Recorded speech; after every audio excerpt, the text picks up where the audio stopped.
Livingston, who I've met other members of their family, but they are connected to me through Timbuktu because our great-great-great-grandfather, whose name was Lambert Giles, had 2 children, 2 of whom were our grandparents. And so one of the things that Timbuktu has done for me is to connect me to other people that I didn't know before. But what I really wanted to do was talk about how I came to know about Timbuktu and give some perspectives on what it says about African American history that we don't learn in school. So our family lived here from 1829 until approximately the 1930s. Our ancestor purchased the land, as I said previously, and the land was passed through successive generations just by passing along a deed. So in those days, for example, John Brewer died in 1842. He left the property to his wife, Ann Brewer, his daughter, Sarah, and her husband, Lambert Giles. So they took his will in 1845 and went to William Hilliard and got a mortgage for $155. His will and his deed without getting a new deed. And then in 1875, Lambert Giles died. His son, Joseph Giles, my great-great-grandfather, just took the deed and put it in his pocket. He was living there, so I guess by adverse possession perhaps, the property is now his. In 1930, he was old and feeble. He took that deed to a lawyer in Mount Holly and had a plain warranty deed drawn up conveying the property to his daughter. Then in 1970, his daughter died, and her daughter took ownership of the property and continued to pay the taxes. And in 1989, she decided she would give the property to my mother. So we went and had a deed drawn up, but they said, wait a minute, you have to get title insurance.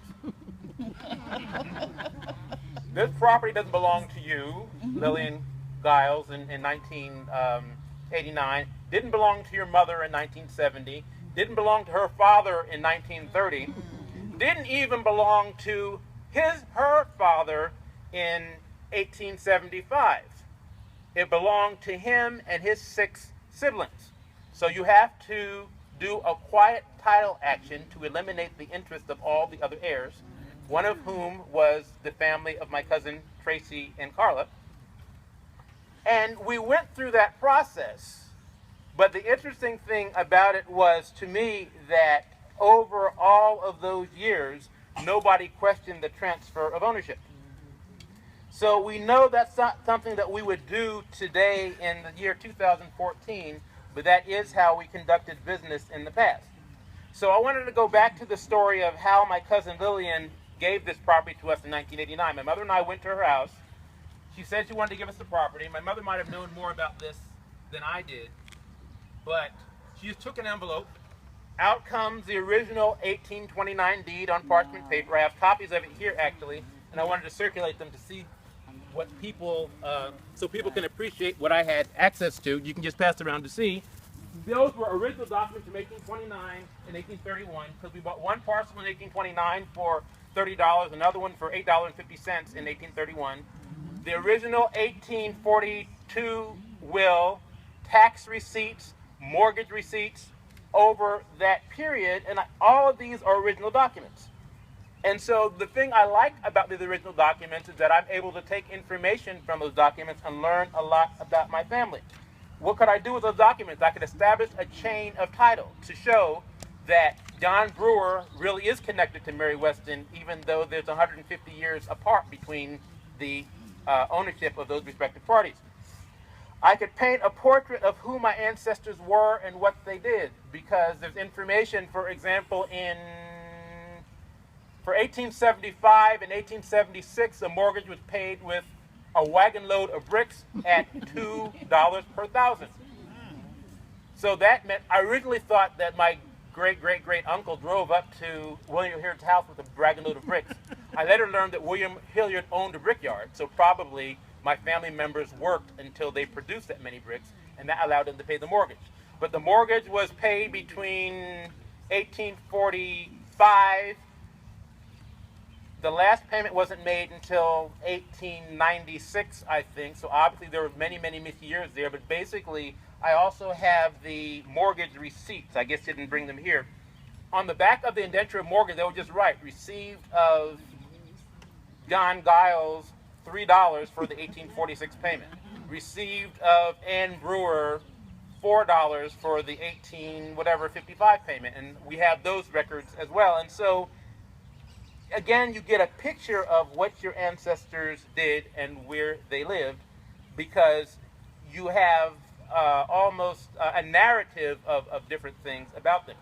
So in 1992, we built the house there. I lived in it initially. One day I was digging in the yard with my grandmother, who liked to dig, and I found this. A moonshine jug. My mother doesn't like the story. That's right. I don't like it. But in consulting the neighbors and my grandmother, I learned that my Aunt Rosie and her neighbor Henrietta Mitchell had a still. So I don't doubt that this jug once held the whiskey that Aunt Rosie and Henrietta Mitchell made. So I have another picture in my mind now of things that my family did. My mother doesn't want us to be known as moonshiners, right? But I still have a picture that I can use. When I lived at the house, would just gaze into the sky, into the landscape, and think about people that came before me. I could touch a tree that was touched by an ancestor of mine that lived many years ago. Joe Rogers showed me the area where my family's house was that fell down probably in the 1930s. That was the area where we were digging, obviously, to plant a tree. We didn't know we were going to find a jug. I also found one other thing. I actually found quite a few things over time. But the nicest thing I found was this lamp. So again, I have pictures in my mind of my family that people don't typically have. What else was I able to do with this information? Obviously, this was in the early 90s, so we didn't have Ancestry.com and we didn't have searchable databases, but by searching records on microfilm, I was able to find out that my fourth great-grandmother, Anne, who was married to John Brewer, who purchased the property, was born in Pennsylvania in around 1792. By reading her great-grandson's obituary in 1938, I was able to learn that her family were founders of Mother Bethel AME Church in Philadelphia. Mother Bethel has substantial records of their original members. So eventually I can go there and maybe even find who Anne's parents were and go back before the 1790s, earlier into the 18th century. Another thing that's interesting about Burlington County is the records that are available to us, even about African Americans. You can go to the Burlington County Library and search the obituaries of the New Jersey Mirror and put in your family name. What did I find there? I found where records going back as far as 1850.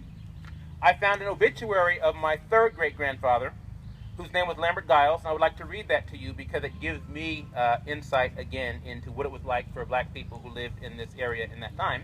It says, this is an obituary from 1875. It says, Lambert Giles, a well-known colored man, long a resident of this vicinity, was found dead by the side of the road from Mount Collie to Rancocas, near the barn of the late Caleb A. Woodward, on Monday evening about 7:30 o'clock. He had been at work in his usual occupation, whitewashing, in Mount Holly during the day, and left here for his home at Bucktoe at 7 o'clock. Deceased was subject to attacks of an epileptic nature and doubtless died to fit of this kind. Coroner Lawmaster viewed the body in company with Dr. Brown, and no doubt being entertained of the cause of his death, an inquest was deemed unnecessary. This is the important part that was very surprising to me. Lambert was an industrious and worthy man, and noted for his courtesy of manner. He was about 60 years of age. And then in a separate news report it said, the sudden demise of the old colored whitewasher Lambert Giles last week put a number of housekeepers on the wing to find someone to fill his engagements. Lambert followed a very humble calling, but was regarded as about perfect in his art and will be more missed than would many of our more pretentious citizens. He was often engaged weeks in advance. Now, what is surprising about that for an 1875 obituary about a black person? First of all, I don't know anybody who's black who can read their ancestors' obituaries in the mainstream paper. This is the Burlington County Times of that day. Secondly, he was not a physician, he was not an attorney, he was not a person of great education, obviously, but he was held in high enough esteem to get an obituary in the local paper, which is such a contrast to me of what we read about the records of African Americans when we do research in genealogy. It turns out that I was able to find in the New Jersey Index, Birth and Christening Index, the births of all of the brothers and sisters of my great-great-grandfather beginning in 1845. Who's able to find that in their newspaper? I also was able to find death records in the New Jersey Death and Burials Index, and these are searchable databases that anybody could really access. But my point is that this gives a very different